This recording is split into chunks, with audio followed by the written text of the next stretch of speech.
I learned about my mom, Brandy's, death while lying on my apartment bed. It was through a phone call from my stepfather, Eric, who had married Mom after my dad left us. For some reason, I couldn't stop staring at the hands of the clock on the wall. I watched the second hand move continuously, realizing that this was real, and tears started to fall. Eric took care of all the funeral arrangements.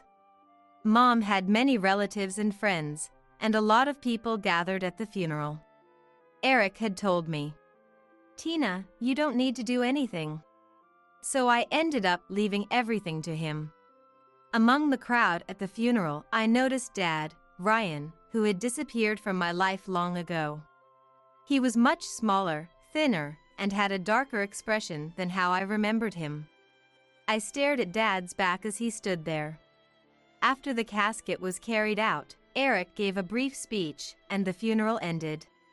After we saw Mom off in the hearse, I waited for the bus that would take us to the crematorium. I ran up to Dad, grabbed his arm, and forcefully pulled him outside of the funeral hall, glaring at him.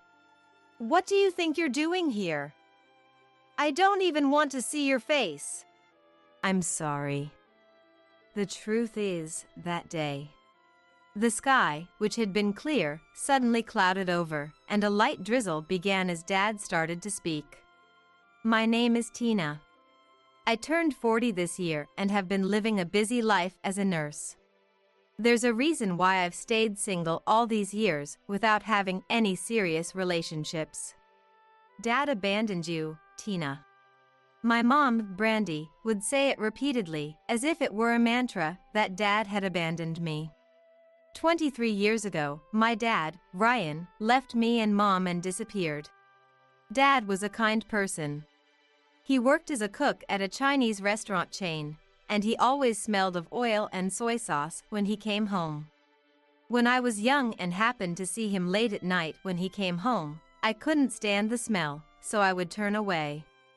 I'd be up late studying for exams in my room, and Dad would bring me fried rice that he had made in the kitchen. "I don't want it. If I eat this late, I'll gain weight." He probably made it right after getting home from work without even taking a shower. His clothes still smelled of seasonings. Dad, with a tired expression, tried to place the fried rice on my study desk. "Stop it. You're bothering me." I pushed the plate back towards him. Dad seemed like he wanted to say something, but he just smiled silently and left the room. I was probably just going through a rebellious phase. I regret it now. But as I continued studying in my room, I'd sometimes hear Dad shouting at Mom from the living room, and I'd cover my ears without thinking. The angry voice that echoed through the house was so different from the gentle expression he usually showed me, and it filled me with fear. The day after Dad's outburst, he didn't go to work even though it was time for his shift. Instead, he just sat there watching the news on TV. I could hear the serious tone of the news anchor talking about some restaurant that had caused a food poisoning outbreak and had been forced to close down, and I felt like the scene in front of me was becoming distorted. Sunlight streamed in through the curtains on that Sunday morning, creating a pleasant atmosphere, but Mom was sitting in a chair, tears streaming down her face. "I'm sorry. I'm so sorry, Tina."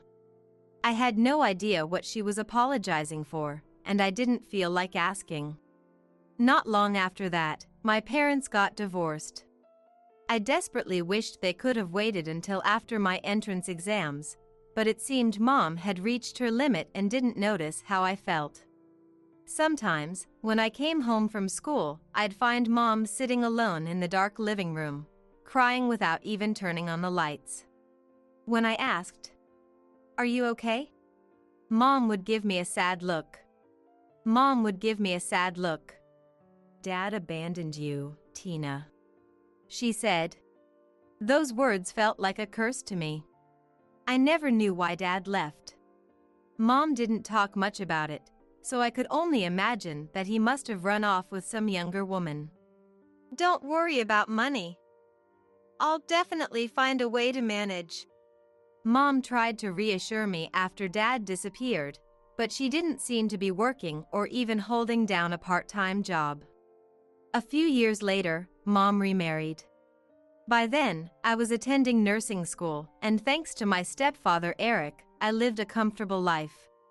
Eric was 2 years older than Mom and was a successful businessman who owned multiple restaurant chains.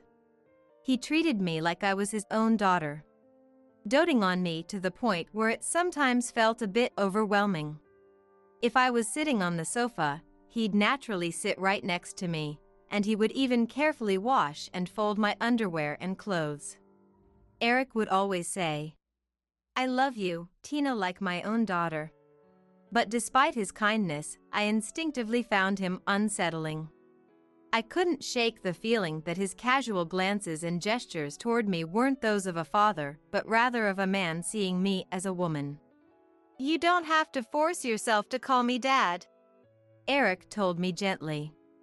My life during nursing school was comfortable, and though Eric offered me pocket money, I started working part-time at a restaurant to earn my own spending money and pay for my tuition.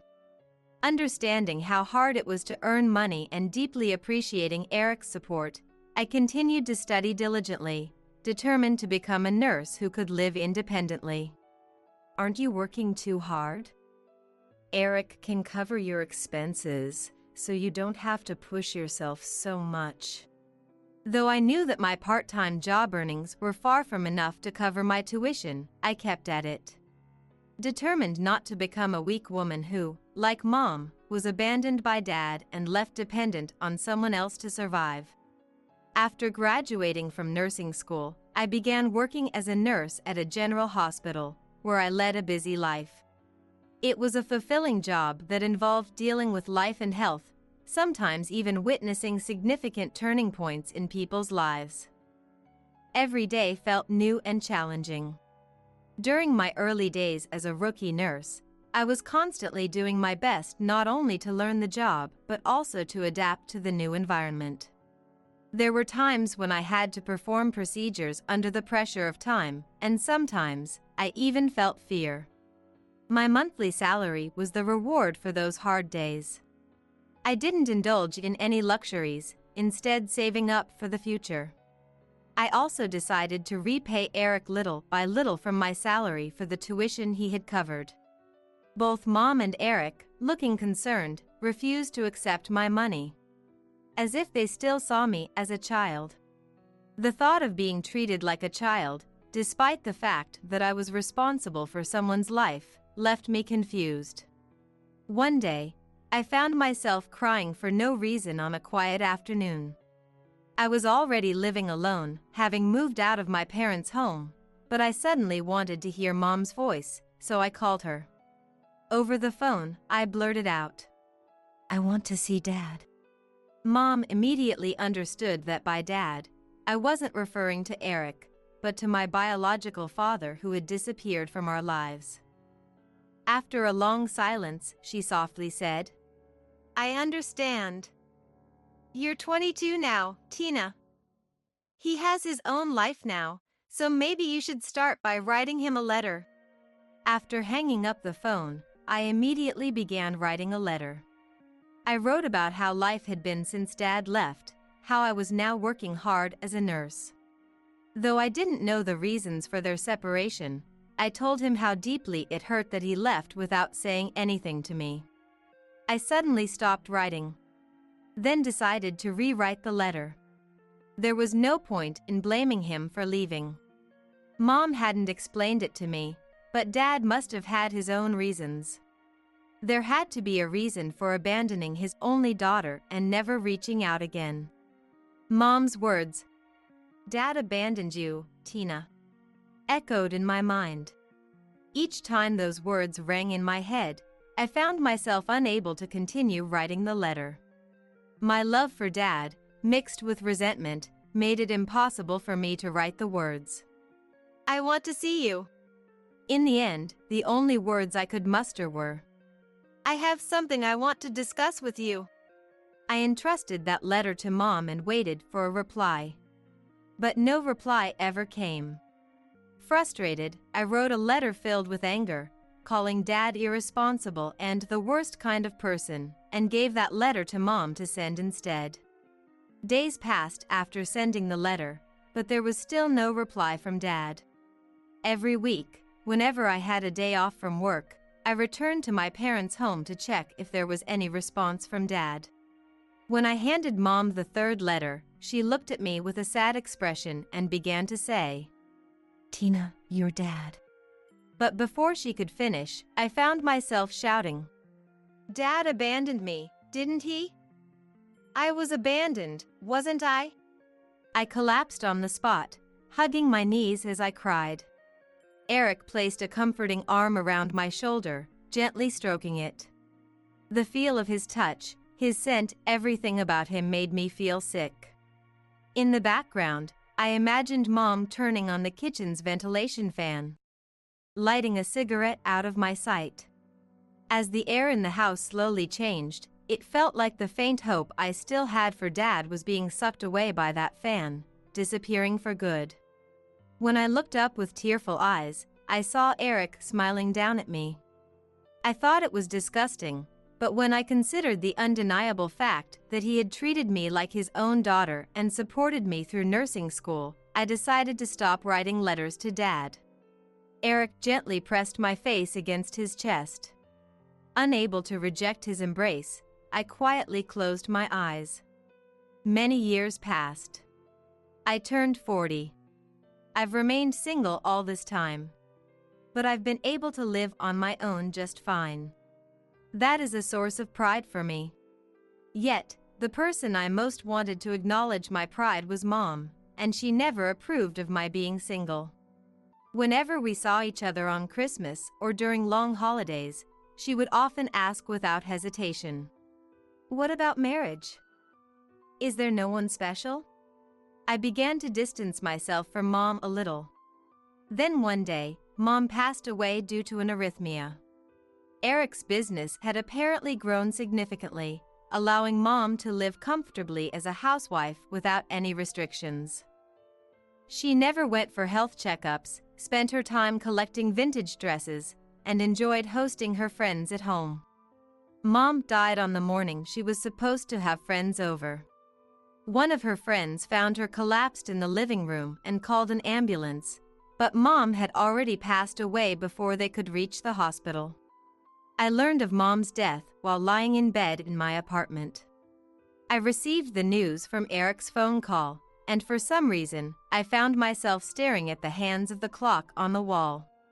As I watched the second hand move, the reality of the situation hit me, and tears began to fall. Eric took care of all the funeral arrangements. Mom had many relatives and friends, and a large number of people gathered for the funeral.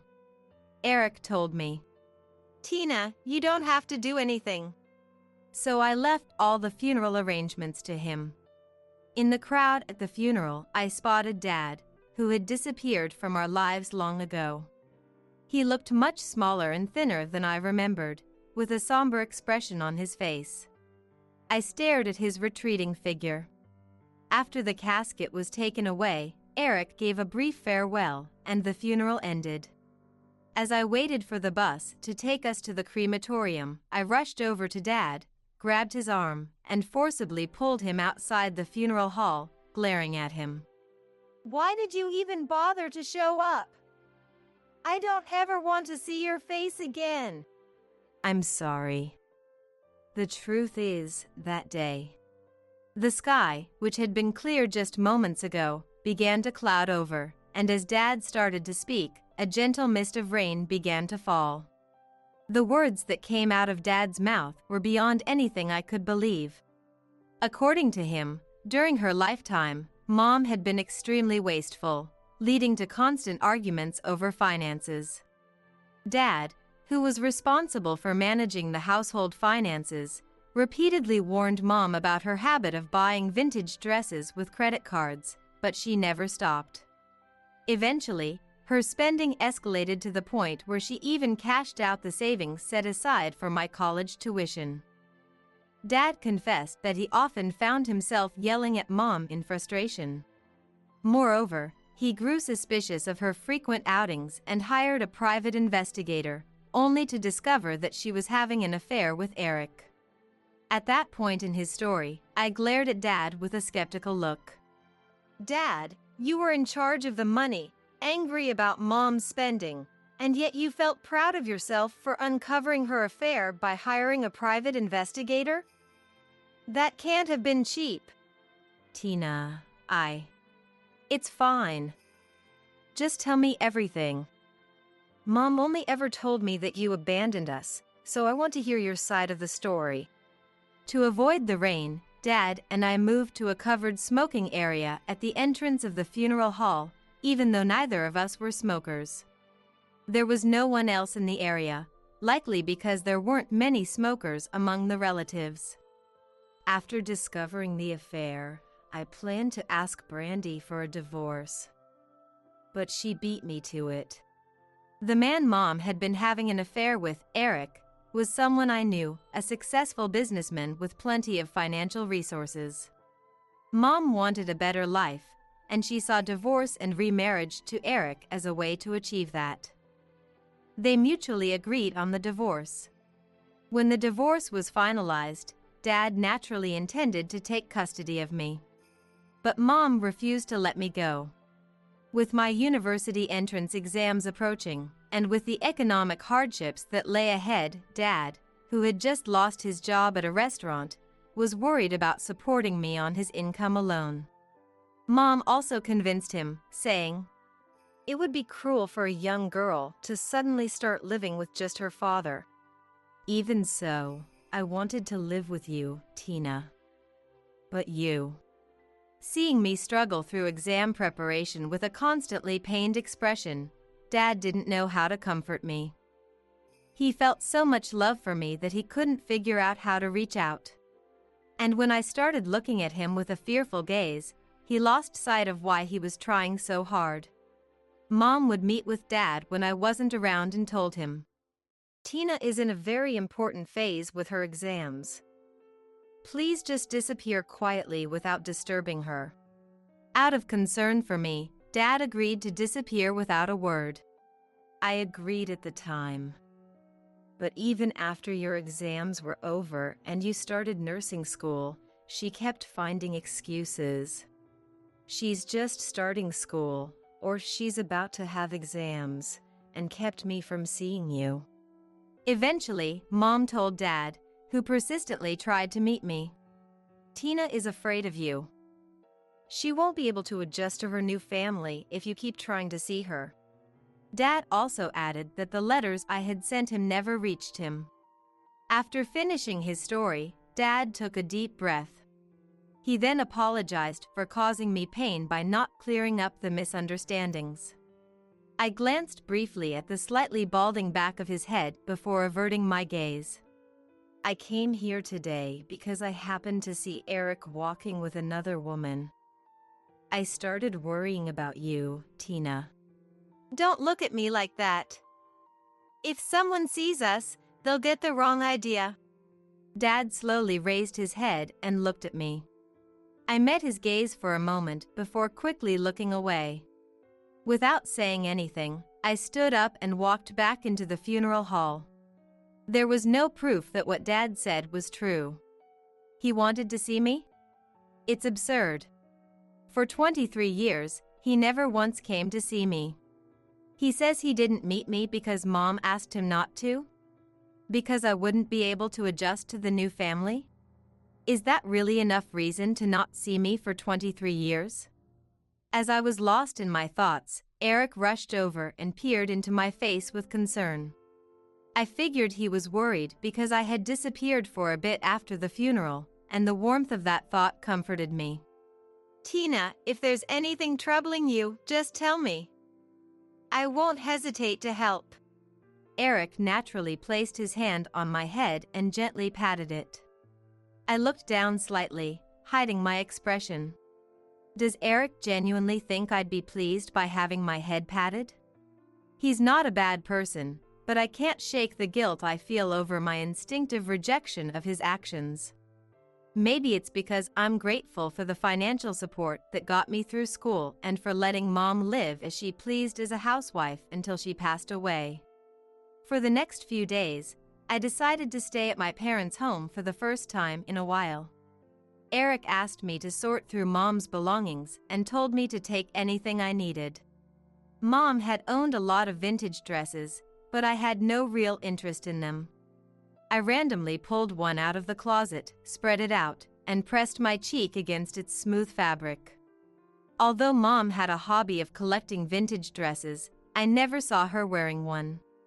I found a tag that read Evelyn Couture on a dress that looked like it was bought secondhand. Since I didn't know much about dresses, I thought I'd call in a professional to appraise them later and left the room. As I was about to leave, I happened to notice 2 cookie tins tucked away behind a bunch of vintage dresses. I couldn't imagine that Mom had a habit of collecting empty cookie tins, so I instinctively reached out, thinking there might be something inside. A distant memory of eating these cookies with Mom resurfaced in my mind.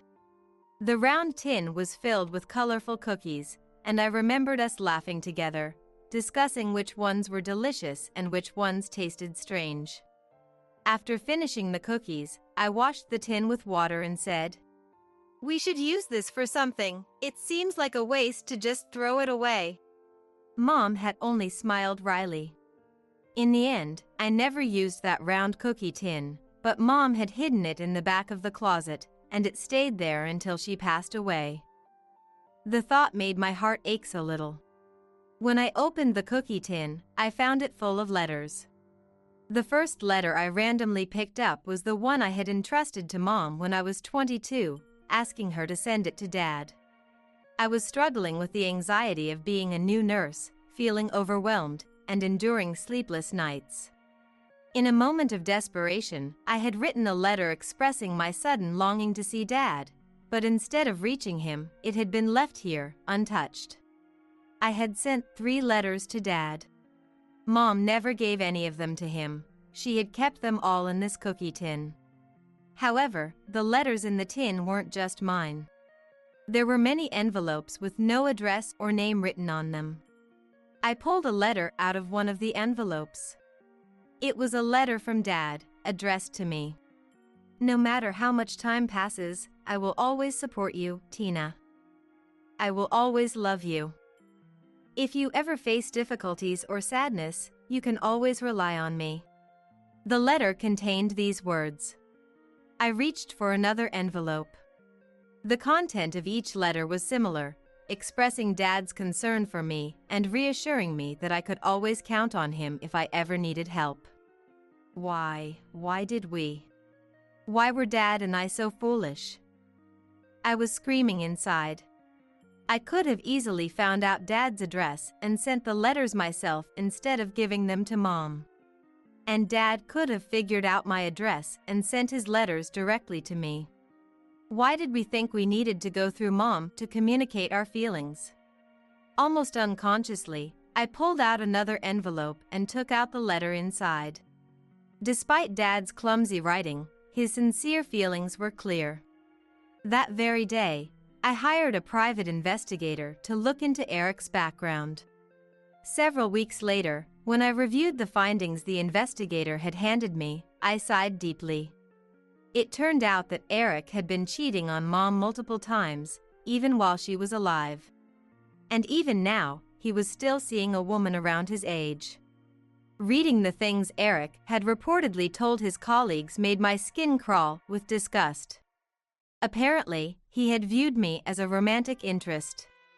Although I didn't live with him for long, I would return home for Christmas and extended holidays, and he had supposedly said, "Being in the same space with a young woman is enough to excite me. Being in the same space with a young woman is enough to excite me." The thought of him spending time with that woman and her 20-something daughter, knowing how he felt, made me feel sick to my stomach. I trembled with anger upon realizing that Mom had been deceived for so many years. I decided to confront Eric with the results of the investigation. We sat across from each other at the table in the living room. and Eric quietly closed his eyes as he looked over the documents, taking a deep breath. What's the point of confronting me with the fact that I cheated? Brandy is already gone, you know? Please, stay out of my life and Mom's life from now on. Eric opened his eyes slightly and gave a small, mocking smile. I don't mind, but does that really matter? I spoke to him firmly. For the sake of Mom's dignity. I had been wondering why Mom never gave my letters to Dad. Why didn't she give me Dad's letters? Why did she marry a man who cheated so frequently? The detective who conducted the investigation mentioned that Eric's cheating was habitual, and that Mom must have known. Yet, Mom never confronted Eric about his infidelity and kept quiet all these years because Mom wanted your financial support. She wanted to ensure I grew up properly. When Dad lost his job after the food poisoning incident, Mom must have concluded that his financial situation wasn't stable enough to send me to nursing school. She likely pushed for a divorce and remarried Eric, who was financially secure, enduring a life of quiet suffering. She must have hidden the letters to protect the financial stability she feared would be lost if she rekindled her relationship with Dad, choosing to maintain our family dynamic with Eric. Tina, if you keep being disrespectful to me, I might have to reconsider how I treat you in the future. Are you sure about this? Mom kept quiet about your affairs for my sake. I don't need a fake dad anymore. After that, I never saw Eric again. I heard he was sued by the family of his last affair partner and had to pay a settlement. Rumors about his affairs while Mom was alive spread among the company and his business partners, leading to a loss of trust and financial difficulties. It's been several years since Mom's passing, and I still haven't sorted out my feelings. As I advanced in my nursing career and took on more responsibilities, the pressure grew, and I longed for someone to listen to my concerns. During this time, I started contacting Dad more frequently. When he said, "I understand, I've been through a lot too," I felt a little comforted. Thinking about the despair Dad must have felt after losing his job and his family made my own struggles seem trivial. Don't hold a grudge against Mom. I don't want you to live your life filled with hate, Dad advised me. But I didn't hate Mom. Mom had wished for my happiness, no matter what it took. Although she was known as a spendthrift, all of Mom's belongings, from her jewelry to her valuable vintage dresses, were less about practicality and more about their resale value.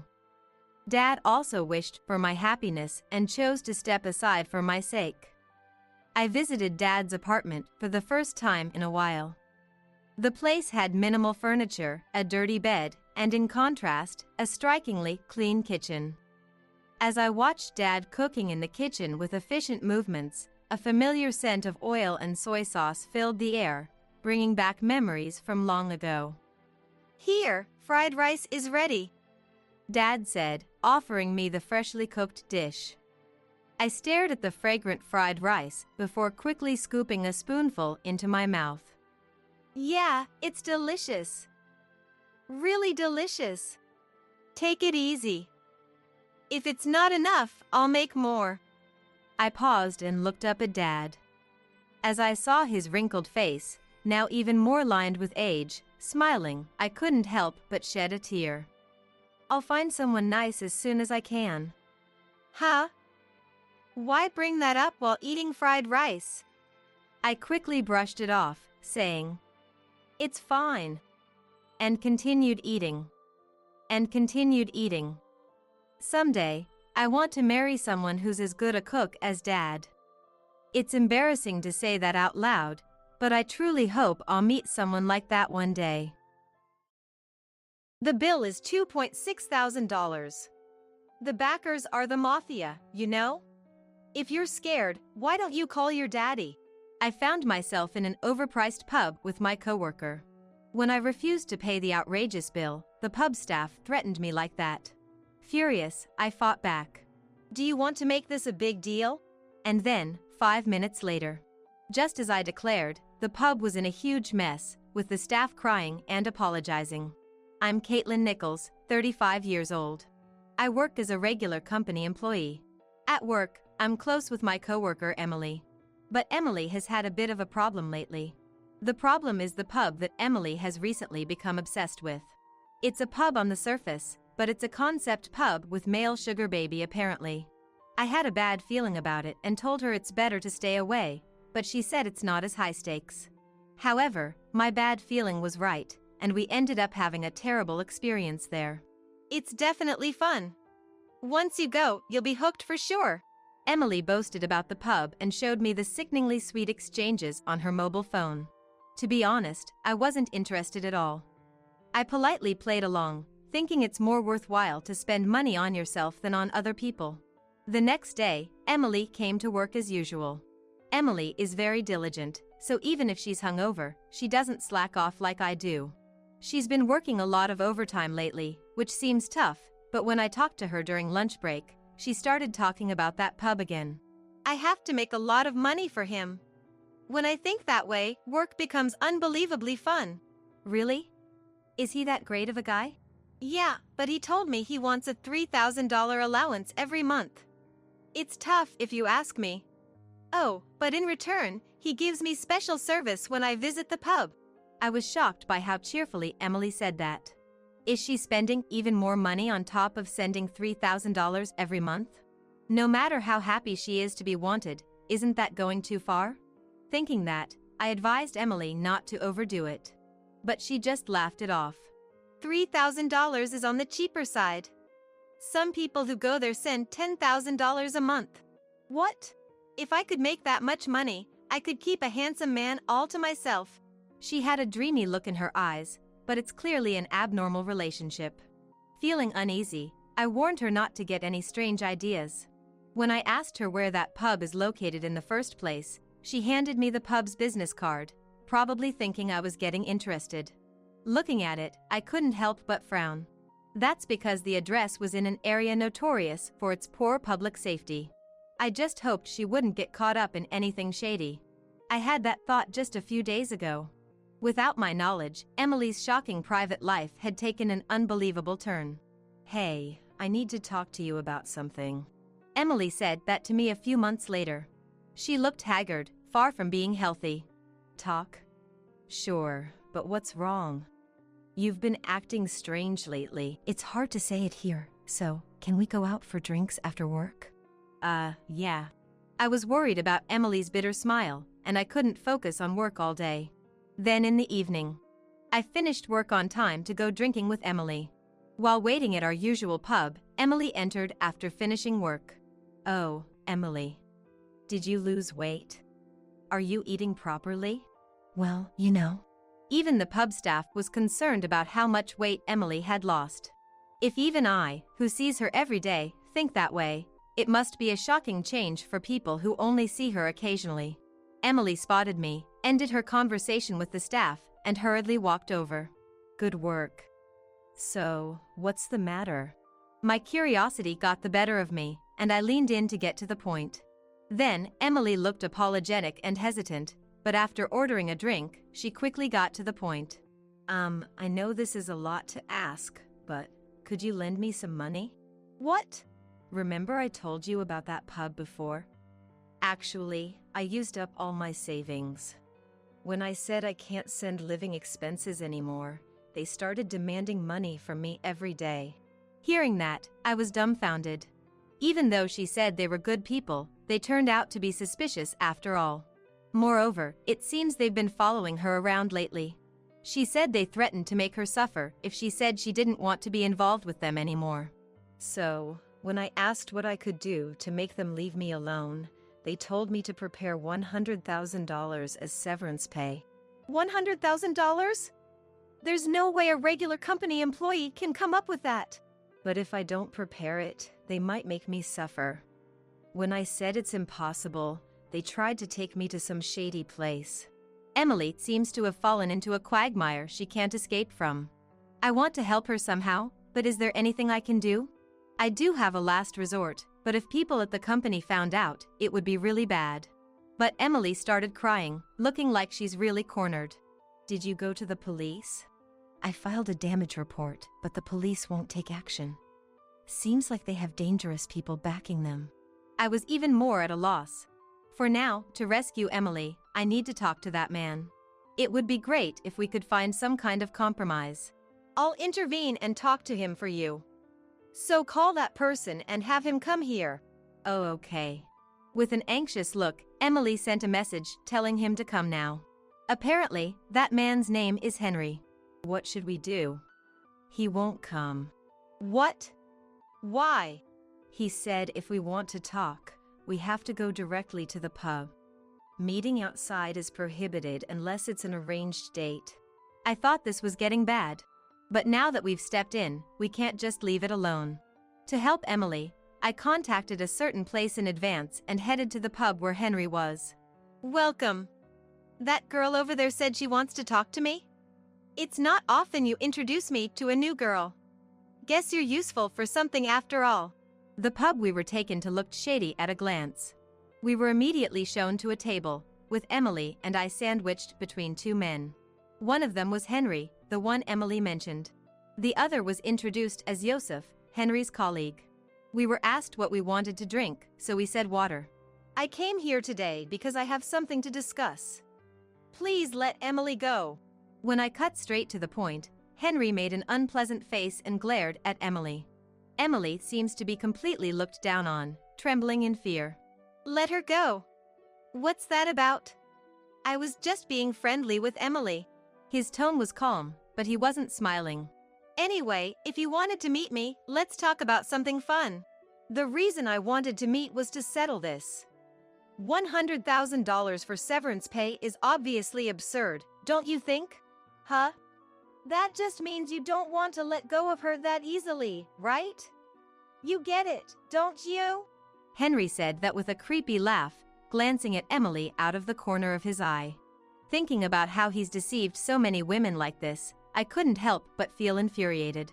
This is going too far, no matter what. This is a pub, right?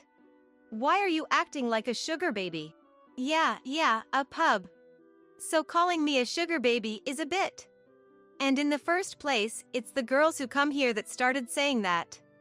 Just think of it as part of the service.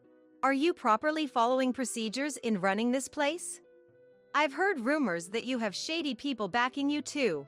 Of course. What? Are you prying? Are you a lawyer or something? Henry laughed happily. He probably thinks that if I'm a lawyer, I must have money. No, I'm not. Anyway, just stay away from Emily from now on. Hearing those words, Henry's mood soured. What did you say? If you keep saying such cheeky things, you don't know what'll happen to you. Henry glared at me with narrowed eyes, but I glared right back, not backing down. Then, barging in between us was Yosef, Henry's colleague. Who are you? Are you messing with us? You know that's called obstructing our business, right? He intimidated me with a frightening look, and I almost averted my eyes involuntarily, but I endured it. I came here to settle things. Emily's contributed enough already, don't you think? I don't know about that, but if she doesn't like it, she doesn't have to pay, right? What the heck are you even doing here? If she refuses to pay, you're the ones who will harass her, correct? What evidence do you have to say something like that? Being told that, I found myself at a loss for words. I glanced at Emily, but she whispered that she doesn't have any direct evidence either. The person stalking her isn't Henry, but someone else, she says softly. Hearing that, Henry and the others laughed through their noses. That's what you call a false accusation, isn't it? We have nothing to do with it, but you assumed that because of the work we do here? That's a terrible prejudice to have. That's not it. If you were running an honest business, I wouldn't be saying any of this. As if. You know, women are so selfish. It's infuriating, but we're the ones catering to them to keep them happy. We should be allowed to take a little, don't you think? Henry looked at me with a mocking grin. Emily was already on the verge of tears. I can still pay the $50,000, so please forgive me for that. Wait, Emily. What are you saying? Because if I don't, Just calm down. I patted Emily's shoulder to calm her down. Seeing that, Henry and the others looked even more gleeful. That works too. Well then, have it all ready by tomorrow. The full amount by tomorrow? That's impossible. Can we break it up into payments? Didn't you just say you could have it ready? You heard her too, right, Yosef? When Henry asked, Yosef nodded with a sleazy grin. Things have taken a terrible turn. Emily was trembling and unable to speak. On her behalf, I raised my voice and strongly refused, saying it was impossible. But the two men wouldn't listen. You're such a noisy woman. Just go home already. We're done talking, right? The conversation isn't over yet. It is over, isn't it? We settled on $50,000. I think we're making a big concession here. It's absurd to assume we're paying in the first place. I desperately pleaded, but Yosef forcibly shoved a receipt at us. We hadn't even ordered anything besides water here. I kept insisting it made no sense to give us a receipt. However, Henry snatched the receipt from Yosef and threw it at me. Your bill is $2,600. Our backers are the mafia, you know? If you're scared, call your daddy. Then he threatened me to hurry up and pay while laughing mockingly. We only ordered water, right? Why is the bill so high? Isn't it obvious? It's a nuisance fee. If you don't pay, I really will call some people. They can introduce you to a good place to work so you can earn the money there. Hearing those words, I finally lost my temper. And I decided it was time to use the last resort I had prepared in advance. This is going to turn into a big problem, you know. I said that in a threatening tone. Hearing that, Henry and the others burst out laughing. They probably think there's nothing a mere office worker like me can do. Emily also looked at me with wide, anxious eyes. I patted Emily's shoulder reassuringly and told her I have a good plan. You going to call the cops or something? But your harassment is all caught on camera. You're the ones who will get arrested. Henry still had that smug look on his face as he said that. Yosef was also staring at us with a similar expression, but I didn't lose my bold stance. Dad? Can you come over, Ott? As I muttered that with a mobile phone in one hand, the two men laughed even harder. She seriously called her daddy. You okay with this? Your dad's about to have a bad time right in front of you. I glared at the two of them and told them to wait a few minutes. Henry and the others grumbled that they didn't have time for this, but I said it would be quick and got them to wait. 5 minutes later, a male staff member came running up to Henry and the others with a pale face. We have a problem. There are scary-looking people out front. Huh? Manager. Please do something. It seemed Henry was the manager. Hearing that, I couldn't help but smile. Doing whatever you want in this city, you must have a death wish. What are you talking about? Well, you'll find out soon enough. Henry grimaced, looking displeased. As if sensing something ominous, he suddenly grabbed me. At that moment, a shadow fell over Henry's head. Miss, is this the guy? He's definitely an unfamiliar face. What? The man who spoke was over 190 centimeters tall. He had a sturdy build and glared sternly at Henry and the others. That imposing aura made the two men cower for a moment. Seeing that I was being grabbed, the man immediately grabbed Henry's wrist tightly and told him to let go. Henry was slammed to the floor. Henry then made an exaggerated show of being in pain. Ow! What do you think you're doing? I got hurt because you grabbed me. Pay up for damages. Henry yelled at the man with a nasty grin. I was astounded by how low this man would stoop. Hearing the commotion, Emily hurried over to me and pressed close. Is it really okay to do this? Leave it to me. As I said that to reassure Emily, she stared at me uncomprehendingly. Then, even more guests arrived. What's this? Trying to collect money from the mafia? That's some nerve you've got there, punk. What? The mafia? Henry blinked, searching for the source of the voice. The voice belonged to an elderly man, flanked by 5 other men of similar stature. Despite his age, the man stood tall with a ramrod-straight spine and a face like Satan himself. Dad, I'm sorry for calling you out here like this. I said, and Dad muttered in a low voice, don't worry about it. That's right, this man is my dad. He's what you might call the mafia, in charge of this entire town. Dad dotes on me and is always lenient, but he hates dishonesty. There have been times when he's scolded me harshly for doing the wrong thing. Many people looked up to Dad. This town originally had very poor public safety, so the police hardly ever got involved. No matter what happened inside, they couldn't recklessly intervene without knowing who was connected. So instead of going to the police when something happened, the townspeople would consult with Dad, who ran the streets. Even though he's mafia, Dad has ties with the local police and could settle most matters amicably.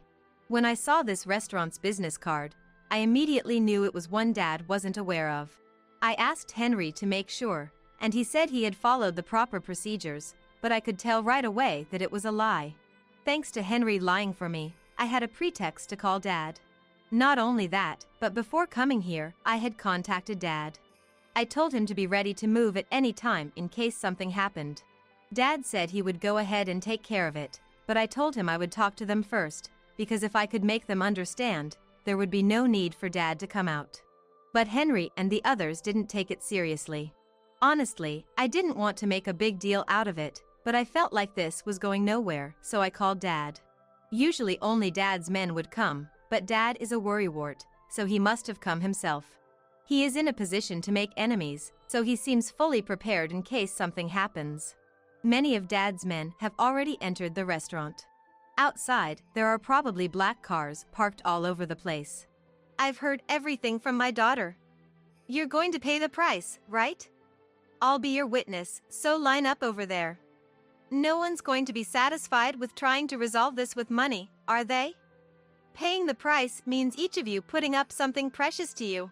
As Dad said this, Henry and the others, who had been so confident until now, turned pale and froze. They hurriedly stood up and suddenly took a humble stance. What do you want? What do you mean, Dad? You're the boss of the Nichols family, right? You know my face? Then this will be quick. I hear you opened a store here, but I haven't heard a thing about it. Not only that, but I hear you're making quite a profit. Just what kind of store is this? As Dad glared at him, Henry explained, still pale, that it was a concept pub. He then apologized, saying that he had intended to go and pay his respects, but the intermediary had taken a long time to connect him, so he hadn't been able to go in the end. Hearing this, Dad snorted and gave Henry a sharp look. Who and where is this intermediary you're talking about? What? You should have come to pay your respects first thing, but the fact that you were put off means they're looking down on you. If we don't give them a proper talking to, it will make us look bad, won't it? Henry broke out in a cold sweat and fell silent. Judging from his reaction, it was clear that the story about the intermediary was a lie. Unable to endure Henry's attitude any longer, the men surrounding Dad all began shouting at once. They were all indignant, saying they couldn't stand being disrespected like this and that they needed to have a proper talk with him. Henry was surrounded and pressured to quickly reveal who this person was. I'm very sorry. There's no such person. So you lied? Yes. I'm very sorry. I never thought this would happen. No, well, I had heard the story properly. When I was given this place, I was told to make sure to pay my respects. But, well, My dad listened to his faltering words and let out a deep sigh. Trying to swindle money from us and then lying on top of that. You've got some nerve looking down on us like that. His voice was low, almost a growl. Henry shuddered at the sound and offered a deep apology. But Dad told him they needed to have a serious talk and had his men move Henry to a seat. Opening a store without permission, running a shady business, and even causing trouble for my daughter. This is an unforgivable incident. How are you going to pay the price? Seated directly in front of Dad, surrounded by strong men, Henry was trembling and hanging his head. Emily also turned pale and became flustered at the sight of him looking like he might faint at any moment. Caitlin, you're in the mafia? No way. I left home, so I'm not involved. But my family is. When I saw this restaurant's business card, I knew it was one they weren't aware of, so either way, this was bound to happen. When I said that, Emily turned pale. Before I knew it, The female customers in the restaurant had disappeared, and Dad's men were glaring at the staff while waiting for the conclusion of Dad and Henry's conversation. Henry's colleague Yosef was also surrounded to prevent him from escaping. What's going to happen to Henry? Who knows? But since he opened a store without permission and made a lot of money through shady business practices, he'll probably have to pay a price commensurate with that. What does that mean? I don't know what will happen either. Emily's voice caught in her throat, but she didn't ask me to help. She must have been fed up after being treated so badly. By the way, Emily, I'd like you to keep quiet about my family at the company.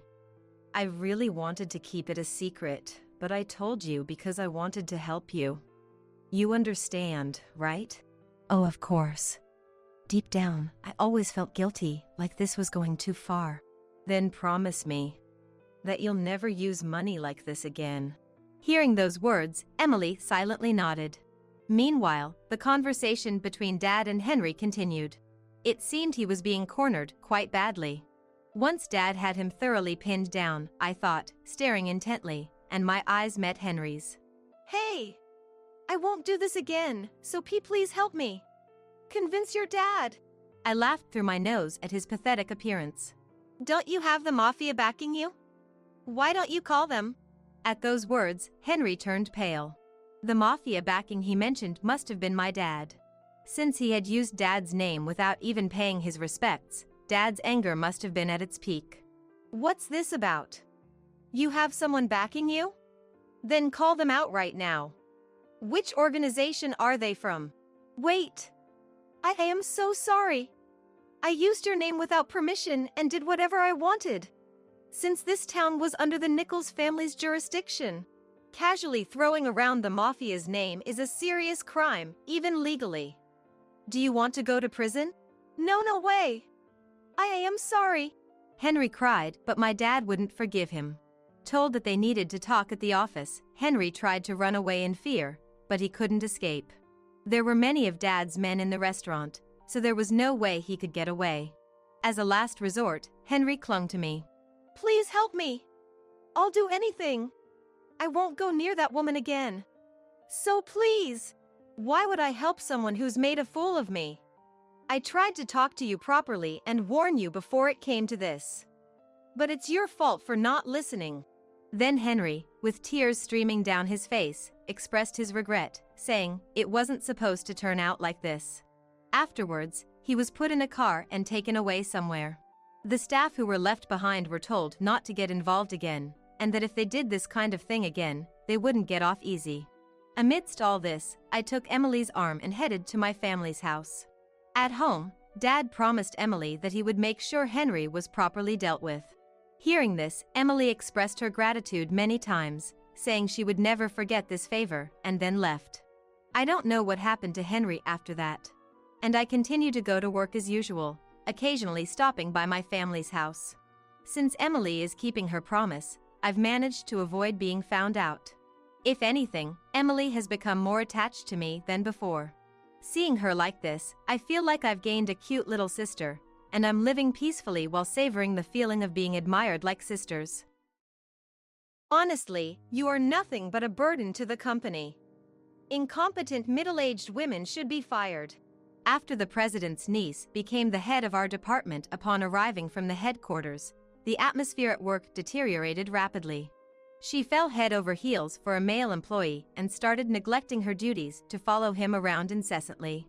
Because of her, the rest of us had to work overtime continuously and even had our lunch breaks shortened.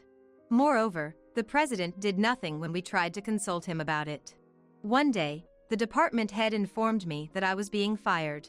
At first, I couldn't accept it, but I realized it made no sense to continue sacrificing my efforts for this company. Thank you for everything. And then I left the office. In my heart, it'll be too late for regrets. I muttered. My name is Nancy, 51 years old. I work at a subsidiary of a certain company. It's said that the rate of people remaining unmarried for life is increasing for both men and women, and I am single too. I've always been career-oriented, preferring work over marriage. In my 30s, I panicked thinking I might end up alone forever if I didn't marry soon, but by the time I turned 40, I became less concerned about it. Now, I'm open to marriage if the right opportunity comes along. My relationships at work were very good, especially with the younger employees who looked up to me. They would invite me out for meals or drinks and come to me with their problems. My days were very fulfilling. But then, the atmosphere at work changed for the worse when we got a new department manager. Her name is Karen, transferred from the headquarters, the president's niece. She's 39, unmarried like me, and seems to have fallen for Joe, a male employee in the same department. Joe is currently 45. He's a clean-cut man popular among the younger female employees. He's quiet but very competent at his job. From her first day, Karen was all over Joe, and troublingly, she began to neglect her work. That day, even though it was only 10 a.m., she said to him, "Joe, it's about time we go for lunch. Let's go together. There's a trendy restaurant about 20 minutes away by taxi." "Excuse me, but it's too early for lunch, and we can't go to a restaurant that takes 20 minutes by taxi. Lunch break is supposed to be within an hour." "It's fine. I'm the manager after all. If I'm with you, you can take as long of a break as you want." Everyone in the office, including Joe, frowned at her words. Actually, Joe had consulted me several times about Karen. It seems Karen had been taking him to the conference room during work hours for idle chit-chat, and Joe was troubled because he couldn't get his work done. Having no choice, I approached Karen's desk to offer Joe some help and said, "Manager, there's still time until lunch, and Joe has work that needs to be done now. If you take a 2 or 3 hour lunch break, the rest of us will have to pick up the slack." "And is that a problem?" Karen looked at me sharply, clearly annoyed. "Yes, it's a problem. Especially since our rivals have been performing better lately, and the president has told us to work harder than ever." "My uncle has entrusted me with full responsibility for this department. I don't see why I should be lectured by you." It's hard to believe that these words came from someone nearly 40 years old. Due to Karen's interference with Joe's work, the rest of us had to work overtime, and we couldn't even take a proper lunch break. What's more, Karen goes home right away when it's time to leave work. Even though my beloved Joe is working overtime, she seemed to want to go home on time. No matter how many times we warned Karen, she wouldn't listen, so I decided to consult with the president directly about her. "President, the manager is interfering with Joe's work. I'd like something to be done about it." I've heard about it from Joe and the others, but I've left the department entirely to Karen. It's not my place to intervene. But the work progress is also getting worse. The president sighed as if bothered. "We need to try harder not to let our rivals get ahead of us now more than ever. I have a lot of other things to deal with. Don't give me extra work." But "Nancy, don't make me repeat myself. Get back to work. That's all." I was stunned. I hadn't thought the president was this kind of person. I had heard rumors that he was distrusted by some of the employees, but being yelled at like this, I realized the rumors were true. Probably, the president finds it bothersome to meddle in the relationships between subordinates. And there might be a bit of favoritism towards his niece Karen. So, it fell to me, the most senior in the department, along with the section chief and the department head, to caution Karen whenever she behaved inappropriately. Moreover, as Joe consulted me more frequently about Karen, he and I ended up spending more time together. It didn't take long for Karen to start resenting me. That day, having finally escaped from Karen's persistent lunch invitations, Joe and I went out for lunch together. After we finished eating, we went back to the office and Karen whispered to me, "A middle-aged woman shouldn't be trying to act alluring." I was dumbstruck. I never imagined that at my age, I would be the subject of what seemed like jealous sentiments from a woman more than a decade younger. Later, Joe apologized to me after hearing what she had muttered. "I'm sorry that you were put in this situation because of me." Joe apologized to me, but it wasn't his fault. "Don't worry about it. I'll do my best so you and the other employees can work comfortably.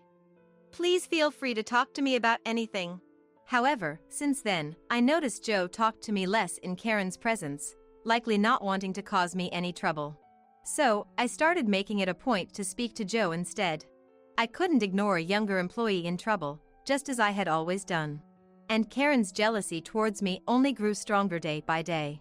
On a certain day at quitting time, as usual because of Karen, Joe and I were slated to do overtime. Overtime again today.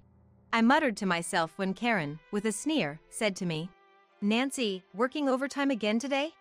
Overtime is for incompetents who can't get their work done. Joe doesn't need to waste his time helping a middle-aged woman like you." She was unaware that I was helping Joe with the work he couldn't finish because she, as a manager, had been interfering with his duties. It was unbelievable that, despite being a manager, she had no clue what her subordinates were working on or how much work they had. That's when Joe, angry, looked at Karen. "She is helping me with overtime because you've been interfering with my work. She is neither incompetent nor merely a middle-aged woman." It was the first time I saw Joe so openly angry and standing up to Karen, even though he had asked her not to interfere with his work on multiple occasions. Karen, taken aback and looking almost tearful, quickly glanced at me with a glare and then left the office without saying anything. The next morning, when I arrived at work, Karen was unusually there before me. She always comes in late by several minutes, so I was surprised. As soon as she saw me, Karen said, "Nancy, could you come here for a moment?" I went over to her desk. And the next moment, Karen said something unbelievable to me. "You've been fired." "What?" Caught off guard by such sudden news, I froze, doubting my own ears. "Please pack up your desk. You will be provided with 30 days of severance pay, so you don't need to come in starting tomorrow." "Wait a minute. What's the reason for this dismissal? I can't accept this." Naturally, I confronted Karen with this question. "You have too much overtime. Our company can't afford to pay overtime to someone as incompetent as you. That's because you've been interfering with Joe's work. It's not just about the overtime. Being a regular employee at your age. Honestly, you're nothing but a burden to the company. Incompetent middle-aged women should be fired." At that moment, I remembered how Joe had defended me and confronted Karen angrily the day before. Karen must have felt an even more intense fury towards me because of yesterday's incident and decided to drive me out of the company. The younger employees, including Joe, who were present, strongly protested my dismissal to Karen. However, Karen dismissed even Joe's words, calling them annoying and refusing to listen. At first, I couldn't accept being fired, but then I took some time to think things over.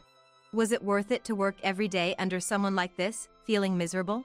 Was there any point in dedicating my precious time and effort to a company led by someone who would allow such a person to run rampant? Ultimately, I responded to Karen. "Understood. Thank you for everything." Then I packed up my personal items from my desk. As I was leaving the office at quitting time, Karen said with a high-pitched laugh, "Feels great to be rid of an incompetent subordinate." I didn't say anything back to her and just left the office in silence. In my heart, "It'll be too late for regrets." While muttering. The next day, I was at home when, to my surprise, Karen called. I thought I had handed over my work to the section chief, department head, and other employees, but perhaps something was missed. Reluctantly, I answered the phone, dreading the conversation. "Hello? Hello? Nancy? You left your coffee cup in the break room." It then occurred to me that, preoccupied with handing over my work, I had forgotten to check the break room for any personal items I might have left behind. "I'm sorry. Please feel free to dispose of it." I thought that would be the end of the call, but Karen kept talking, going off on a tangent like this.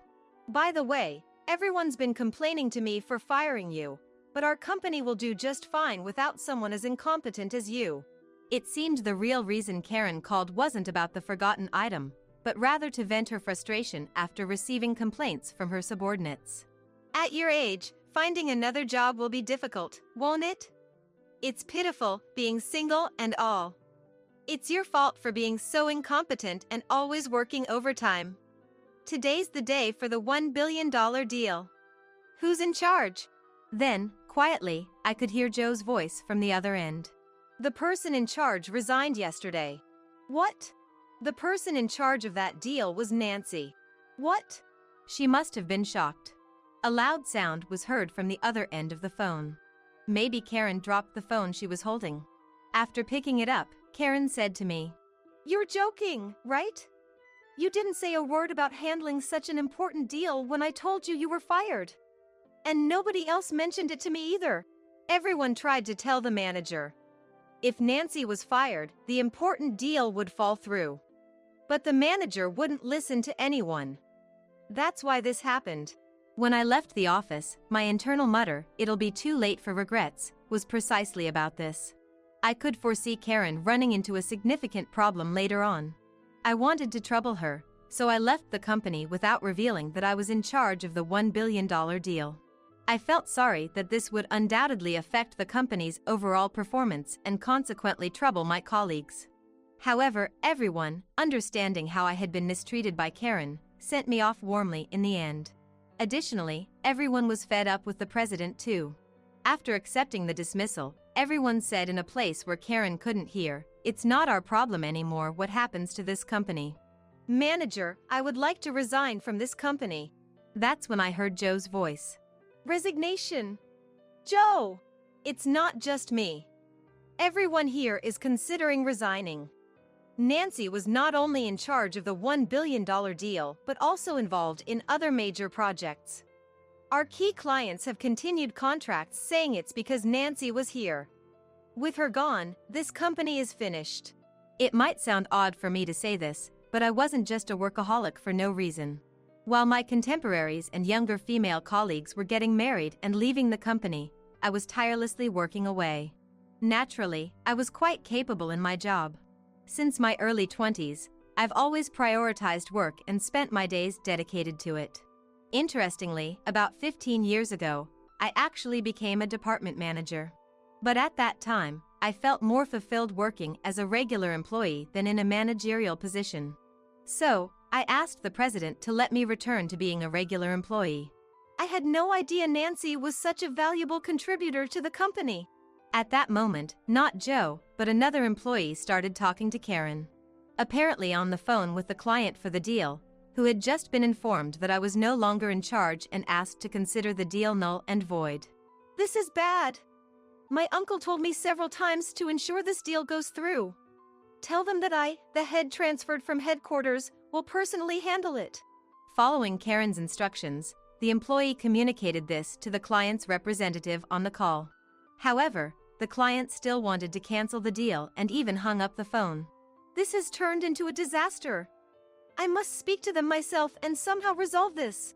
Karen then frantically started calling the client. But her explanations were so disjointed that I was worried she might anger them further. Karen hardly understood the work her subordinates were doing. So it's no surprise this was happening, but it was still appalling. A few minutes into Karen's conversation, there was sudden silence, followed by Karen's weak mutter. They hung up on me. I could imagine Karen standing there, pale-faced. Honestly, I felt a sense of relief wash over me. I even laughed a little. That's when I said to Karen on the other end of the phone. Hello? Hello? Manager? Can you hear me? Hello? I think it's time for me to hang up now.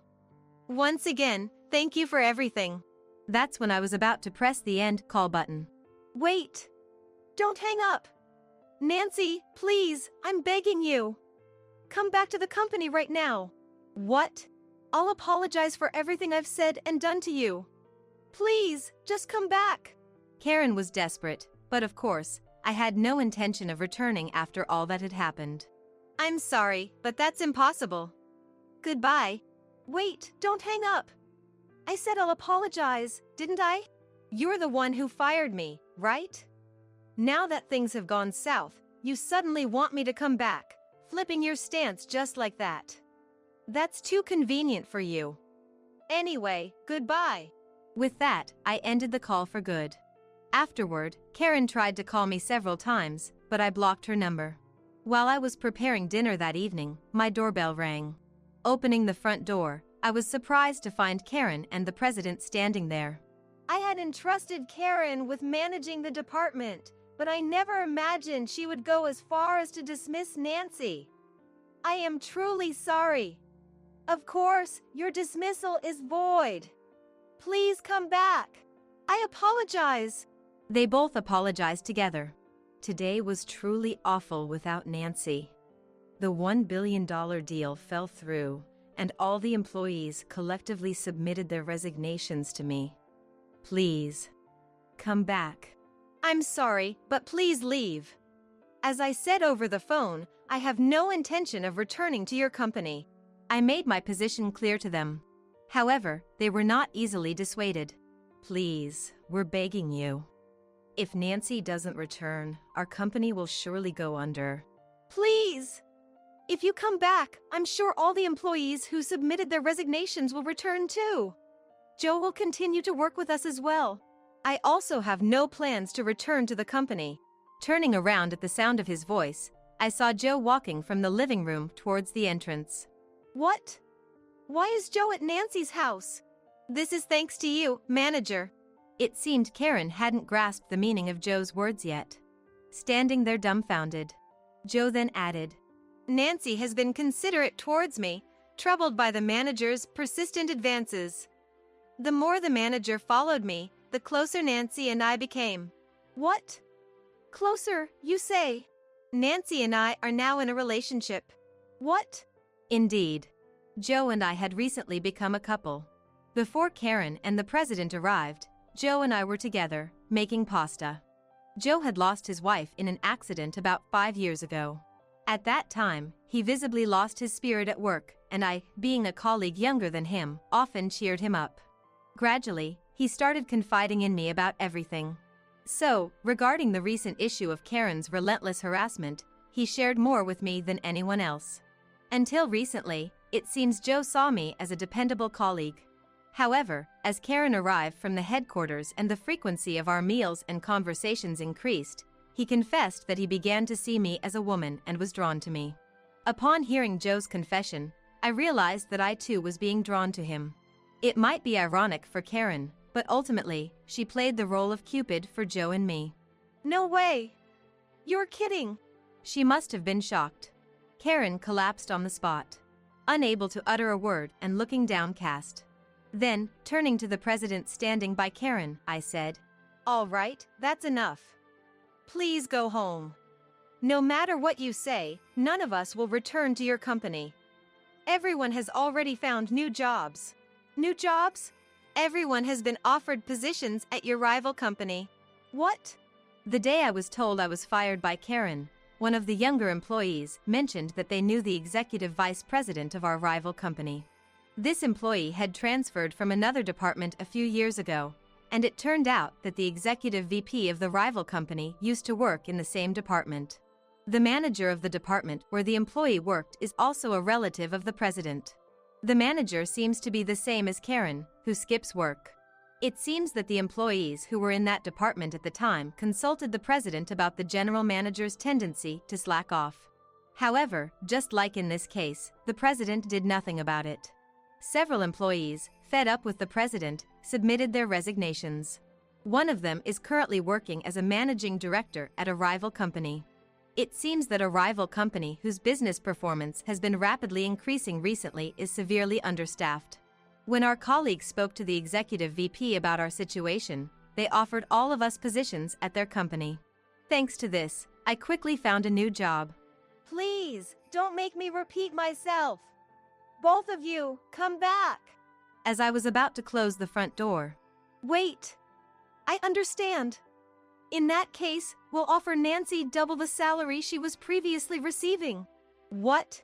That's how much we want you to come back. Please, I'm begging you to return. I was utterly dismayed by the president's words. At that moment, I let out the deepest sigh of my life. President, it's not about the money. We've decided not to return because you don't care about your employees. That's why everyone is saying they won't come back. I'll change that for sure from now on. So please, it's too late now. Besides, the fact that you're trying to solve this with money makes me question your approach even more. I just can't trust you. Now, please leave for good. Finally, it seemed the president had given up. He grabbed Karen, who had started crying by then, and they left with slumped shoulders. After that, their company quickly went under. The parent company was quite considerate, transferring the employees from the failed company to its other subsidiaries or the headquarters. However, the president, the related department head, and Karen ended up losing their jobs. Moreover, the president was even divorced by his wife. The company president, who is a bit of a pain in the ass, doesn't show any respect for his wife, who does the housework every day, and doesn't say a single word of gratitude, and it seems that the relationship between the couple was quite cold to begin with. This was probably the deciding factor in their divorce. The president ended up facing a lonely old age, not only because his company collapsed, leaving him with a huge debt, but also working tirelessly just to pay it off. Karen, too, was working from early morning till late at night without rest to help with the debt repayment. It was indeed her fault that things had turned out this way. And although she had collapsed from overwork several times, taking a break wasn't an option for her. The department manager from another department who also used to neglect her duties ended up being fired from every new job for the same reason. She is now disowned by his family and relatives, leading a homeless life. As for me, I continued to work hard in my new company. The president here is very considerate of the employees, providing a great work environment. Some clients I had worked with at the previous company contacted me, leading to new contracts with my current company. Even the $1 billion deal was successfully closed here. And though the president offered me a promotion, I declined, preferring to remain a regular employee. 3 years later, Joe and I got married. I had always thought I would remain single for life, but being with Joe has shown me the beauty of marriage. I am truly happy now. That's right. No matter how much you try to inconvenience us, there's no way you'll cause any damage with your own funds. We don't need poor people from the bottom of the social ladder. I let out a sigh and proceed with the final confirmation. I'm going to close your bank account, okay? Go ahead. The condescending tone in their voice is unmistakable. I'm disgusted by the way they're clearly looking down on us with disdain. I think to myself that it's time to teach a little lesson to those who judge others based on their upbringing and background. With that thought in mind, I smile calmly. My name is Jennifer. I'm a 29-year-old company employee. Currently, I'm living a peaceful life with my mother while working.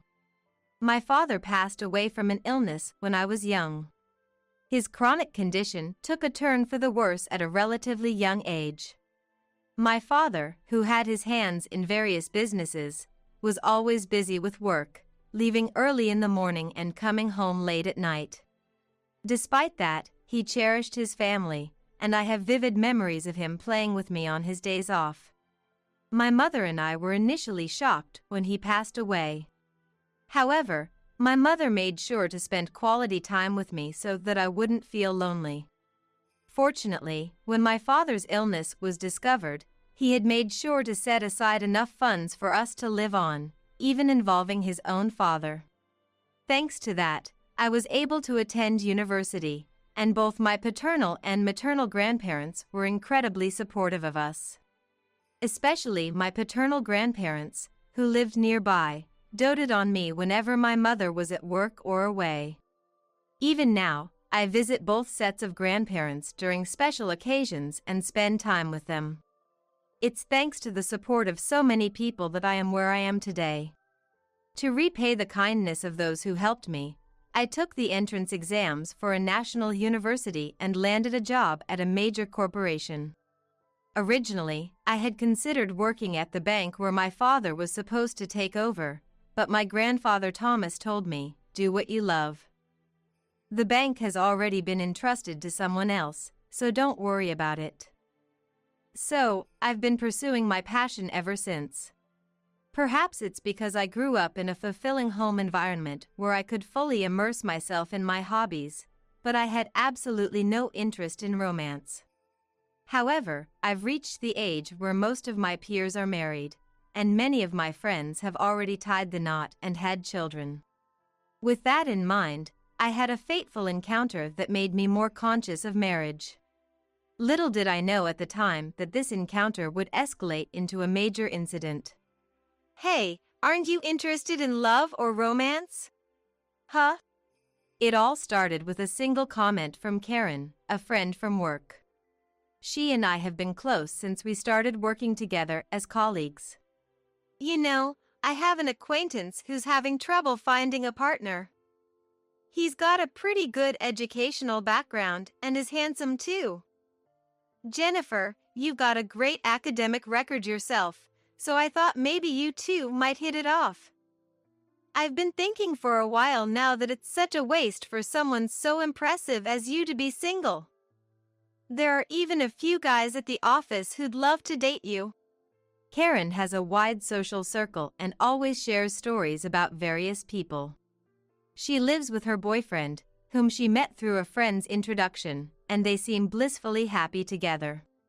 She's quite concerned about the fact that I never talk about my love life. I had confided in her about marriage before, so I decided to take her up on the offer. A few days later, I found myself meeting James, the guy Karen had introduced me to. We agreed to meet at a cafe. As I waited nervously, a man approached me and asked, "Are you Jennifer?" "Yes, nice to meet you." "You must be James, right?" "Yeah. Thanks for coming today." James looked at me with a blank expression. His eyes scanned me from head to toe. It felt like he was appraising me, and it made me a bit uncomfortable. He promptly sat down across from me and started talking. "So, Jennifer, what do you do for work?" "I work in sales at a company. I've always enjoyed interacting with people and putting my ideas to good use, so I chose a career in sales. It's a rewarding job, and I especially love the moment when a customer makes a purchase based on my recommendation and tells me with a smile that they're happy with it." "What's the name of your company?" I tell him the name, feeling a bit puzzled by his question. Upon hearing my response, James nods in acknowledgement and finally cracks a smile. Although, it's more of a self-satisfied expression than a genuine smile, and it didn't leave a good impression on me. The company I work for is a relatively large corporation. Our business performance is strong, and I believe our products are well trusted in the market.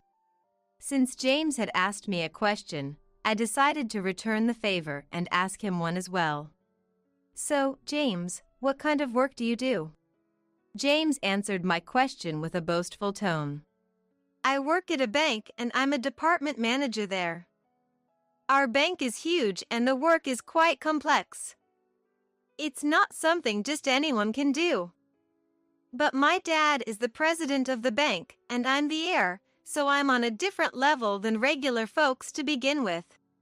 His words left me with an unsettling feeling in my chest.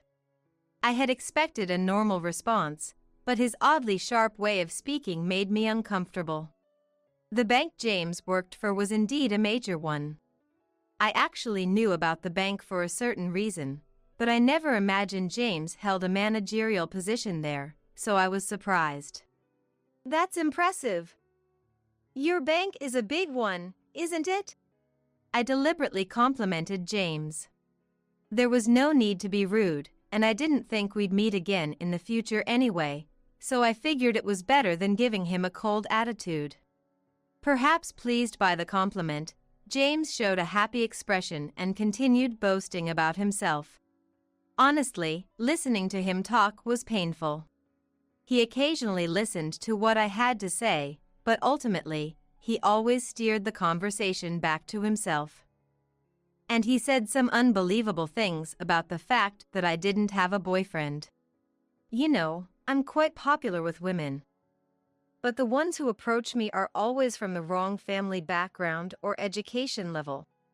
I thought the problem might be his personality, but at this point, I was relieved, thinking I wouldn't have to meet him again after turning down my friend's offer. However, as time passed, James made a suggestion with a satisfied look on his face. "I'd love to meet your parents, Jennifer. But we just met today." "That's exactly why. The greatness of one's parents is important, and if we're going to date in the future, it's necessary, don't you think?"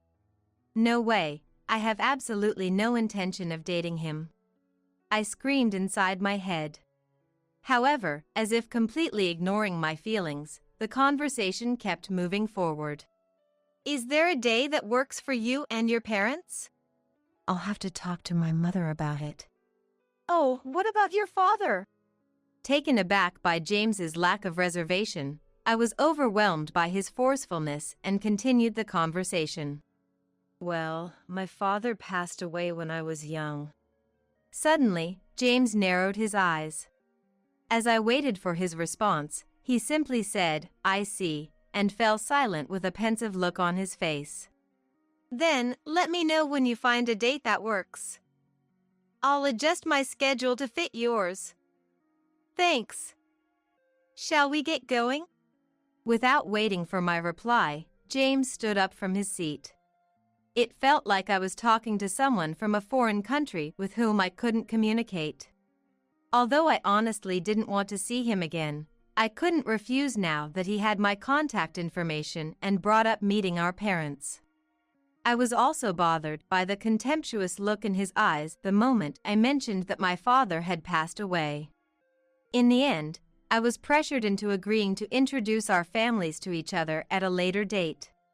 When I explained the situation to my mother, Emily, she gave a wry smile and said, "Maybe he was just nervous because he hasn't had a good encounter until now?" Even if he was nervous, the way he spoke was strange. But his parents are coming too, right? If you feel it's not working out, you can just decline. I'll go with you, so don't worry.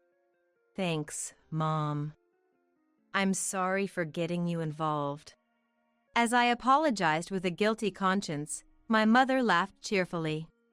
It's okay. It's not your fault. Besides, I'm curious about the bank he works for, so let's see how it goes. And so, James and I made plans to meet up along with our families. At the time, I never imagined that James had set up this meeting to do what he did. On the promised day, we arrived at the place James had specified. Judging from the exterior, it was a high-class restaurant. It's a big place. Yeah, it is. When we entered, a table was ready for us, but we were told James hadn't arrived yet. As we were shown to our seats and waited, the James family showed up a little past the appointed time. Sorry we're late. The traffic was heavy. Nice to meet you. Thanks for coming today. The James family took their seats without any hint of remorse for being late. It made my blood boil, but I didn't want to start a fight right off the bat, so I began the introductions. After exchanging greetings, some time passed, and James's mother, Donna, opened her mouth with an unpleasant smile. By the way, is your father running late? I glanced at James. However, he just snorted and said nothing. I had definitely told him before that my father had passed away. That's the only reason I reluctantly agreed to this meeting when he said he wanted our families to get together, yet Donna was acting as if she knew nothing about it. My mother immediately responded on my behalf. My husband passed away from an illness when my daughter was young. So today, I, her mother, am here with her. She answered with a gentle smile. In response, Donna let out an exaggerated gasp. Oh my, so Jennifer grew up in a single-parent household. Her words made my eyes widen. Even though we had mentioned that my father died from an illness, her tone was clearly malicious. It must be tough living with just one parent. But she did graduate from a state university. That's not too bad. Still, she's from a single-parent family, right? Won't that make things complicated if they date? My mother and I could only stare in disbelief at the conversation unfolding among the James family. How could they say such things with the person in question sitting right in front of them? They were mocking the fact that I had a single parent, as if it were something shameful. Moreover, these weren't the kind of comments you'd make to someone you just met. Feeling my blood boil, I retorted in a low voice. My mother raised me with love and care even after my father passed away. I am where I am today thanks to her. And don't you think it's incredibly rude to say such things to someone you've just met? Jennifer. However, upon hearing my words, Donna burst out laughing. Rude?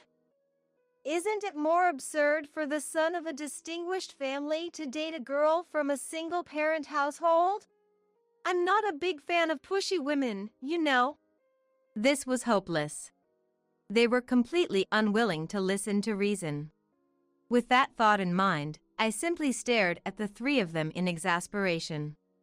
I had high hopes when I heard you worked for a big company.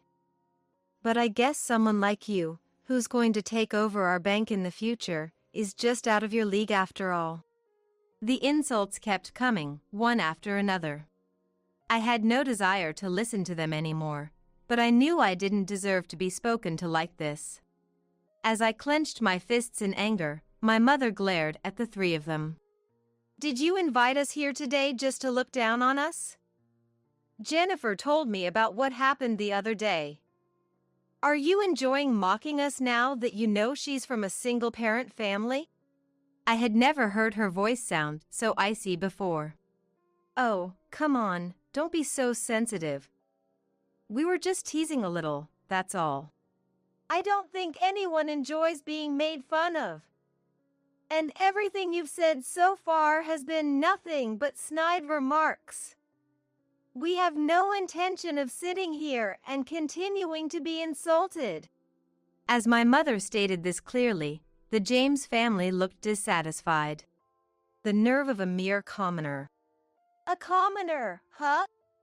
You may be right, but today's events have helped me make up my mind. For a moment, the James family looked puzzled by my mother's words, but then they quickly started laughing. Their expressions seemed to say, "What could someone like you possibly do?" My mother sighed and opened her mouth to speak. Actually, we have some assets deposited at your bank. However, I don't feel comfortable entrusting them to a bank with people like you. Oh, is that so? But I've never heard your name before, so you must not be a big client. I'd bet it's not even that much anyway. That's right. Even if you try to cause trouble for us, there's no way we'd suffer any losses from your measly funds. We don't need poor people from the bottom of the barrel. My mother had given them one last chance, but they squandered it. I couldn't believe it. However, they were incapable of realizing that and continued to disparage us. I also sighed and proceeded with the final confirmation. I'll be closing our bank account. Be my guest. Their tone was mocking. The James family stared at us with clear contempt. I thought to myself that it was time to punish those who judge others based on their upbringing. With that in mind, I smiled. Very well then. We'll go ahead and do just that. And please consider this marriage proposal null and void. Of course, that was always the plan. The idea of my son marrying a girl from a single-parent family is just ridiculous. I understand. If you'll excuse us then. My mother and I stood up. Don't worry about today's bill. I'm sure it's too expensive for you to afford anyway. Is that so? Well then. And with that, our disastrous meal came to an end. Afterwards, we made a phone call to a certain place. A few weeks later, my cell phone was flooded with messages from James. Of course, I had expected this, and since it was a mess of their own making, I had no intention of responding. I immediately blocked his number. A few days later, I received a call from my grandfather. Summoned by him, my mother and I headed to James's bank. When we were shown into the conference room, we found the James family there, their faces pale. The moment she saw us, Donna rushed over and apologized profusely. We are truly sorry for what happened. I didn't respond to her words and simply smiled as I opened my mouth to speak. What exactly are you apologizing for? At my question, Donna bit her lip, her fists trembling. It was understandable. There were far too many things she needed to apologize for. She knew this, which was why she likely felt frustrated. The reason things had come to this point was because of what I had said that day about closing our bank account. Of course, our personal account didn't have a particularly large balance. Closing it wouldn't cause much damage. But it was different with my grandfather. He had been managing my father's inheritance for us at James's bank. And he also had his own account there. If we were to close all the accounts, including my grandfather's and my father's inheritance, the total amount would be around $700 million. In other words, the moment they mocked us, the decision to close the accounts was made. Moreover, my grandfather was the former chairman of this bank. My father was supposed to take over the bank, but he passed away at a young age, so the position was handed over to William. I didn't know. I had no idea you were related to the former chairman. William pleaded in a frightened voice, as if making excuses. But that didn't matter. Even if he hadn't known, it didn't change the fact that he had been prejudiced against someone's family background. That was what had led to this situation, so it was his own fault. Are you saying you would have treated me differently if you had known I was related to the chairman? Hey! Don't talk to my dad like that.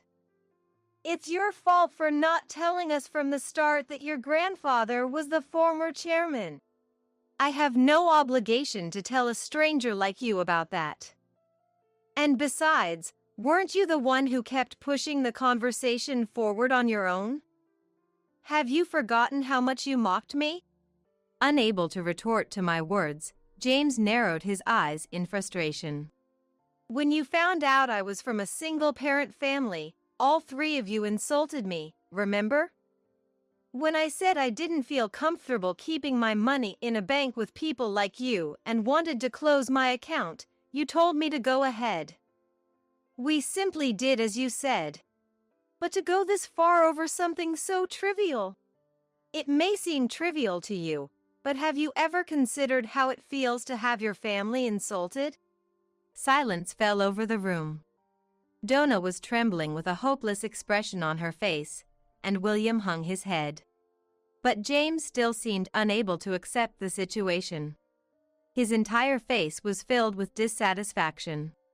And here I thought I was doing you a favor by even talking to you, but you just got carried away. James showed no signs of remorse. The moment he let those words slip out, the door to the conference room opened. There stood my grandfather.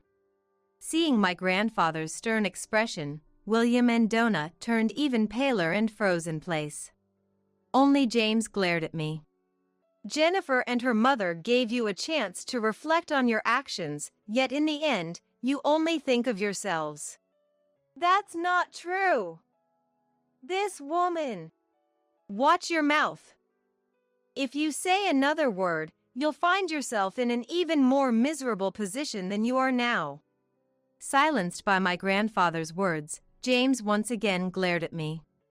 Then, as if he had reached his breaking point, he shouted, But who would have thought that someone from a single-parent family would be related to the former chairman? And yet, you came to the meeting knowing I was the future chairman just to mock me. James, be quiet. My grandfather sternly reprimanded James, who was getting agitated. James seemed to falter a bit under his gaze. The future chairman, huh? My grandfather turned his attention to William. Under his stare, William shrank back even further. I can understand wanting your son to take over.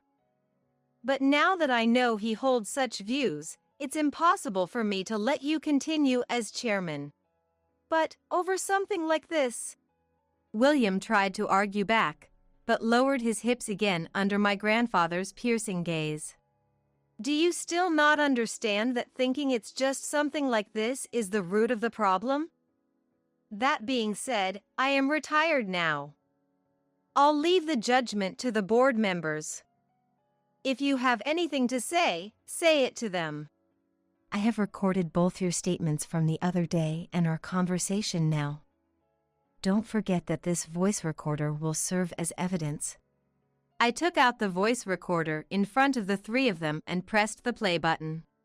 The conversation from the other day started playing from the recorder. It's cowardly of you to have prepared something like that. I had it ready just in case, but don't forget that you're the ones who created a situation where I had no choice but to use it. Even James couldn't find a way to retort, and as the three of them turned pale, my grandfather said, "Thank you. Leave the rest to me now." With that, my mother and I left the room. In the end, my grandfather didn't end up transferring the funds. William was stripped of his position as chairman, and James was also demoted. Perhaps because his pride wouldn't allow it, James ended up resigning voluntarily. However, my grandfather used his influence in the financial industry, so I think it will be extremely difficult for James to find another job in the same field. I'm not sure if he realizes it or not, but William seems intent on somehow sticking it out until retirement age. But my grandfather said it would be tough on him both mentally and physically. Donna, who had acted so high and mighty as the chairman's wife, apparently started a part-time job to maintain her lifestyle, but given her personality, I heard she probably won't last long. I'm really sorry. It's okay.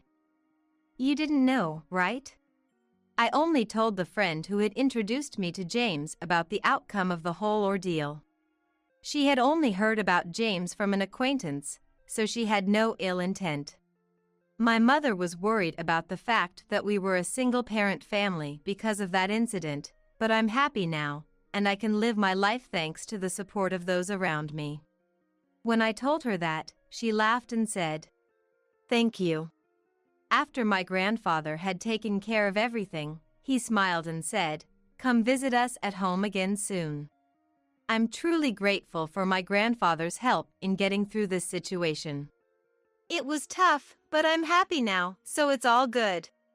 By the way, I have some good news for you, Jennifer. Huh? Is it about love again?